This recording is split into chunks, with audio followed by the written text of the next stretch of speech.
Hello everyone, welcome to my channel Anupa chemistry. तो देखते हैं नीट 2021 में पूछा हुआ क्वेश्चन है the correct sequence of bond enthalpy of CX bond is. ठीक है, CX मतलब X का यहाँ X से यहाँ मतलब हेलोजेंस से है। तो आपको करेक्ट सीक्वेंस पूछा है हेलोजेंस में बॉन्ड एंथैल्पी का क्या होगा। आपको पूछी है बॉन्ड एंथैल्पी का सीक्वेंस हेलोजेंस में पूछा है कार्बन के साथ। क्लियर है? तो चलो देखते हैं कैसे निकालेंगे। आपको बॉन्ड एंथैल्पी पूछी है तो मतलब बॉन्ड एनर्जी समझ लीजिए आप, बॉन्ड एंथैल्पी या बॉन्ड एनर्जी। क्लियर है? क्योंकि बॉन्ड एंथैल्पी क्या होती है, जैसे मान लीजिए ये दो हमारे एटम है। ठीक है, इन दोनों के बीच में बॉन्ड बनना है, तो इन दोनों के बीच में ये बॉन्ड बना है, तो ये इसकी लेंथ क्या है, इतनी लेंथ है इस बॉन्ड की। अगर ये दोनों एटम पास आते हैं तो ये देखिए इस तरह से पास आएंगे तो इनकी लेंथ क्या होगी, कम होती जाएगी। जैसे जैसे इनकी लेंथ कम हो रही है, जैसे जैसे बॉन्ड की लेंथ कम हो रही है, ये एटम क्या हो रहे हैं, एक दूसरे के पास आ रहे हैं। इनके न्यूक्लियस के बीच में जो न्यूक्लियस और इलेक्ट्रॉन्स के बीच में जो अट्रैक्शन है वो बढ़ रहा है और बॉन्ड स्ट्रेंथ क्या है, ज़्यादा हो रही है। बॉन्ड स्ट्रेंथ ज़्यादा हो रही है। ठीक है, जैसे जैसे ये दूर बॉन्ड लेंथ अगर इनकी ज़्यादा होगी तो इनके बीच में जो स्ट्रेंथ है वो कम होगी, और जैसे जैसे इनकी लेंथ कम होगी बॉन्ड की, तो इनकी स्ट्रेंथ क्या होगी, ज़्यादा हो जाएगी। अगर बॉन्ड की स्ट्रेंथ ज़्यादा होगी तो उसको ब्रेक करने के लिए जो एनर्जी की नीड होगी वो भी ज़्यादा होगी, यानी बॉन्ड डिसोसिएशन एनर्जी जो है आपकी वो भी ज़्यादा होगी। बॉन्ड डिसोसिएशन एनर्जी जो होती है, वही क्या होती है, हमारी बॉन्ड एंथैल्पी होती है। मतलब बॉन्ड एंथैल्पी होती है जिसे हम नेगेटिव साइन से दिखाते हैं, बॉन्ड एंथैल्पी होती है। क्लियर है? तो जो बॉन्ड ज़्यादा स्ट्रांगली एक दूसरे से बॉन्डेड होते हैं उन्हें ब्रेक करने के लिए ज़्यादा एनर्जी की ज़रूरत होती है, तो उनकी बॉन्ड एंथैल्पी भी क्या होती है, ज़्यादा होती है। बॉन्ड एंथैल्पी बोल लीजिए, या उनके फॉर्मेशन में जो बॉन्ड एनर्जी लगती है उसी को ही आप इन्वर्सली बॉन्ड एंथैल्पी बोलते हैं, जब आपको उस बॉन्ड को ब्रेक करना होता है। जब दो एटम्स के बीच का बॉन्ड आपको ब्रेक करना होता है तो जो एनर्जी आप लगाते हैं उसको आप क्या बोलते हैं, बॉन्ड डिसोसिएशन एनर्जी, या आप कहे कि वो बॉन्ड एंथैल्पी होती है। क्लियर है? अब देखिए, मैंने आपको बताया कि ये दो एटम है, इनके बीच की अगर जैसे जैसे लेंथ कम होती है तो इनकी बॉन्ड डिसोसिएशन एनर्जी भी बढ़ेगी, क्योंकि इनकी स्ट्रेंथ बढ़ती है। मतलब जो बॉन्ड एंथैल्पी है वो प्रोपोर्शनल होती है बॉन्ड स्ट्रेंथ के, और इन प्रोपोर्शनल होती है बॉन्ड लेंथ के। क्लियर है? बॉन्ड लेंथ के क्या होती है, इन प्रोपोर्शनल होती है। बॉन्ड लेंथ कब आपकी बढ़ेगी, जब एटम का साइज बढ़ता है। तो कार्बन आपके यहाँ पे सेम है, सब में कार्बन आपके यहाँ सेम है, चेंज क्या हो रहा है, आपका हेलोजन हो रहा है, यानी फ्लोरीन, क्लोरीन, ब्रोमीन, आयोडीन आपका चेंज हो रहा है। टॉप टू बॉटम हम जानते हैं साइज इंक्रीज होता है, तो यहाँ आयोडीन का जो साइज है वो सबसे ज़्यादा होगा और फ्लोरीन का साइज सबसे कम होगा। ठीक है, तो इट मीन्स कार्बन और फ्लोरीन के बीच में जो बॉन्ड होगा उसकी लेंथ सबसे कम होगी, क्योंकि इसका साइज सबसे कम है। और कार्बन और आयोडीन के बीच में जो बॉन्ड होगा उसकी लेंथ क्या होगी, सबसे ज़्यादा होगी, क्योंकि इसका साइज सबसे ज़्यादा है। तो आपका जो सीक्वेंस निकल के आता है लेंथ का, वो निकल के आता है कि कार्बन आयोडीन की लेंथ सबसे ज़्यादा, फिर कार्बन ब्रोमीन की। क्लियर है? उसके बाद में आपकी लेंथ आती है कार्बन क्लोरीन की, एंड देन आपकी आती है कार्बन फ्लोरीन की। ये अगर आपकी ये देख लीजिए, ये अगर आपकी इन प्रोपोर्शनल है ये बॉन्ड लेंथ के, तो ये अगर आपकी बॉन्ड लेंथ की सीक्वेंस है तो बॉन्ड स्ट्रेंथ या फिर आप कह लीजिए कि बॉन्ड एंथैल्पी की सीक्वेंस क्या होगी, जस्ट इसकी इन्वर्स होगी, क्योंकि ये इन्वर्सली प्रोपोर्शनल है। तो वो सबसे ज़्यादा किसकी हो जाएगी, CF की हो जाएगी, फिर उससे कम CCl की हो जाएगी, एंड फिर CBr की हो जाएगी, एंड देन CI की हो जाएगी। इट मीन्स जो बॉन्ड एंथैल्पी आपकी आती है वो सबसे ज़्यादा किस में होगी, कार्बन और फ्लोरीन में होगी, और सबसे कम होगी कार्बन और आयोडीन। वो आता है CF, CCl,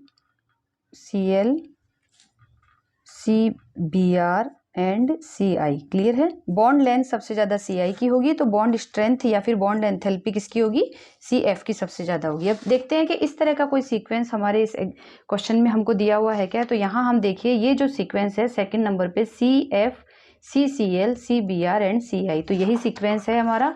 ठीक है, तो आपका करेक्ट आंसर जो है वो हो जाएगा B। क्लियर है? चलिए अब देखते हैं नेक्स्ट क्वेश्चन आपका, ये क्वेश्चन आपका आया हुआ है नीट 2020 में। क्लियर है? Identify A molecule which does not exist. ठीक है।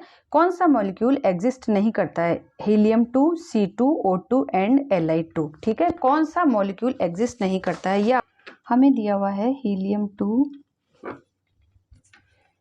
C2, O2 and lithium 2। Clear है?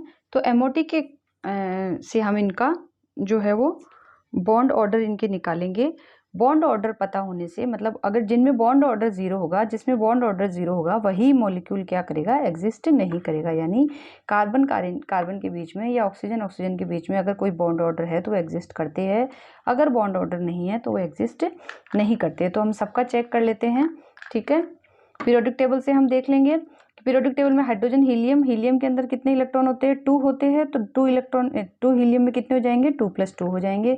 कार्बन में 6 होते हैं, 2 कार्बन में 6 + 6 हो जाएंगे। ऑक्सीजन में 8 होते हैं, 2 ऑक्सीजन में 8 + 8 हो जाएंगे। लिथियम में 3 होते हैं तो 2 लिथियम में 3 + 3 हो जाएंगे। तो ये हमारे पास इलेक्ट्रॉन आ गए 4, 12, 16 एंड 6। क्लियर है? अब देखिए 14 इलेक्ट्रॉन या 14 लेस देन 14 इलेक्ट्रॉन पे हमारे MOT का जो डायग्राम ड्रॉ होता है पहले हम वो देख लेते हैं। और O2 के लिए 16 इलेक्ट्रॉन जिसमें है उसके लिए MOT का डायग्राम थोड़ा सा चेंज होगा जो हम बाद में देखते हैं। पहले हम इन तीनों के लिए MOT का डायग्राम देख लेते हैं। क्लियर है? चलिए, तो इसमें क्या होता है कि आप ये 1s ऑर्बिटल है आपका, ये 2s ऑर्बिटल है और ये 2p ऑर्बिटल है।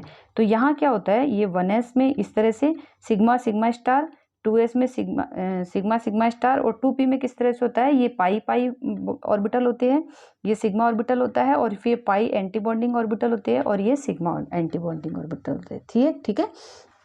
चलिए, अब इनमें हमको इलेक्ट्रॉन फिल करने हैं। थोड़ा सा हम इसको अच्छे से ड्रॉ कर लेते हैं। एक सेकेंड, ये लाइंस हमारी अच्छे से ड्रॉ कर लेते हैं ताकि हमको इलेक्ट्रॉन फिल करने में दिक्कत नहीं आती है।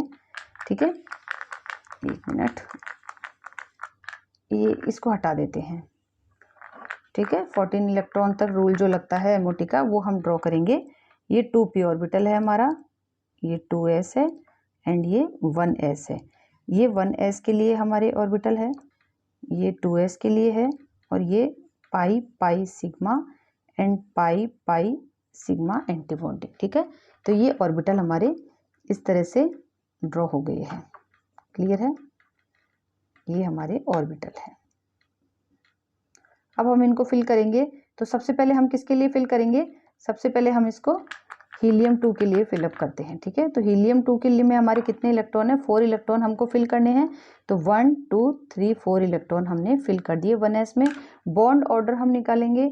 हीलियम 2 के लिए जब हम बॉन्ड ऑर्डर निकालते हैं तो bonding orbital minus anti bonding orbital. Clear है? तो बॉन्डिंग ऑर्बिटल में इलेक्ट्रॉन कितने हैं? 2 माइनस एंटी बॉन्डिंग में कितने हैं? 2/2। तो आपका बॉन्ड ऑर्डर आ जाएगा 0। इसका मतलब हीलियम 2 आपका क्या करता है? एग्जिस्ट नहीं करेगा।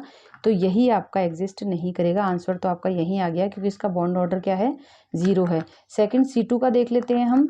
C2 के अंदर कितने इलेक्ट्रॉन फिल करने हैं हमको? 12 इलेक्ट्रॉन करने हैं। तो 2 2 4 2 6 2 8 एंड 1 2 3 एंड ये 4 इलेक्ट्रॉन। देख लेते हैं बॉन्ड ऑर्डर इसका। बॉन्डिंग ऑर्बिटल में काउंट कर लेते हैं। देखिए, ये आपके सिग्मा बॉन्डिंग ऑर्बिटल के है तो ये सिग्मा स्टार के है, एंटी बॉन्डिंग के। इसी तरह यहाँ ये सिग्मा के है, ये सिग्मा स्टार के है। ये पाई है, ये पाई स्टार है। ठीक है, ये आपको पता होगा, MOT ड्रॉ करना आपको आता होगा। अगर आप क्वेश्चन प्रैक्टिस कर रहे हैं तो आपने थोड़े बहुत कॉन्सेप्ट अपने क्लियर कर लिए होंगे। अगर नहीं की है तो आप वीडियोज़ देख के क्लियर कर सकते हैं। मैंने भी अपने प्रीवियस वीडियोज़ में इसके बारे में बताया है। क्लियर है? बॉन्डिंग ऑर्बिटल, चलिए बॉन्ड ऑर्डर निकालने के लिए बॉन्डिंग ऑर्बिटल की इलेक्ट्रॉन काउंट कर लेते हैं। 2 2 4 2 6 एंड 2 8 8 माइनस C2 के लिए हम देख रहे हैं एंटी बॉन्डिंग में 2 एंड 2 4, तो 4/2। तो ये कितना आ जाता है आपका? 4/2 = 2। तो C2 में आपका बॉन्ड ऑर्डर जो आता है वो 2 आता है। It means C+C। ठीक है, अब यहाँ एक बहुत ही इंटरेस्टिंग क्वेश्चन मैं आपको बता देना चाहूँगी, बहुत ही फेमस क्वेश्चन है। इसके लिए तो ये आंसर नहीं है क्योंकि C2 में डबल बॉन्ड है तो ये एग्जिस्ट करता है C2, तो ये आपका डज नॉट एग्जिस्ट में इसका ये आंसर में नहीं है। बट इसके ऊपर एक बहुत ही इंटरेस्टिंग क्वेश्चन पूछा जाता है, वो ये है कि कार्बन कार्बन जो डबल बॉन्ड है उसमें कितने सिग्मा या कितने पाई बॉन्ड है। तो मैं आपको बता दूं कि इसमें ये दोनों ही बॉन्ड जो है वो पाई बॉन्ड है, इसमें कोई सिग्मा बॉन्ड नहीं है। क्योंकि आप देख लीजिए कि ये इलेक्ट्रॉन और ये इलेक्ट्रॉन एक दूसरे से कैंसिल आउट हो जाएंगे। ये सिग्मा का है, ये सिग्मा स्टार का है, कैंसिल आउट हो जाएंगे। ये सिग्मा के, ये सिग्मा स्टार के कैंसिल आउट हो जाएंगे। बचे ये 4 इलेक्ट्रॉन जो कि पाई ऑर्बिटल्स में एग्जिस्ट करते हैं, इसलिए जो बनने वाले दोनों बॉन्ड होते हैं वो पाई बॉन्ड होते हैं, इसमें कोई भी सिग्मा बॉन्ड नहीं होता है। तो C2 में आप ध्यान रखिए कि कोई भी सिग्मा बॉन्ड नहीं होता है। बनने वाले दोनों बॉन्ड क्या होते हैं? पाई बॉन्ड होते हैं। ये एक फेमस क्वेश्चन है जो पूछ लिया जाता है, तो आप भी इसको अपने माइंड में फिट करके रखिए। अब देख लेते हैं पहले लिथियम 2 के लिए, क्योंकि ऑक्सीजन के लिए हमारा डायग्राम थोड़ा चेंज होगा।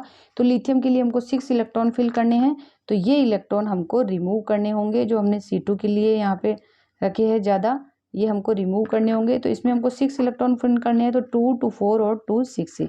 तो ये लिथियम के लिए हो जाता है। बॉन्ड ऑर्डर इसका हम निकालेंगे, तो ये 2 और 2 4 माइनस 2 अपॉन 2, क्लियर है।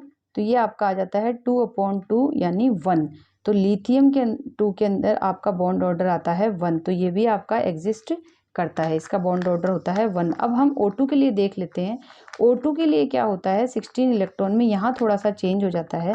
ये जो ऑर्बिटल है वो बिल्कुल चेंज हो जाते हैं।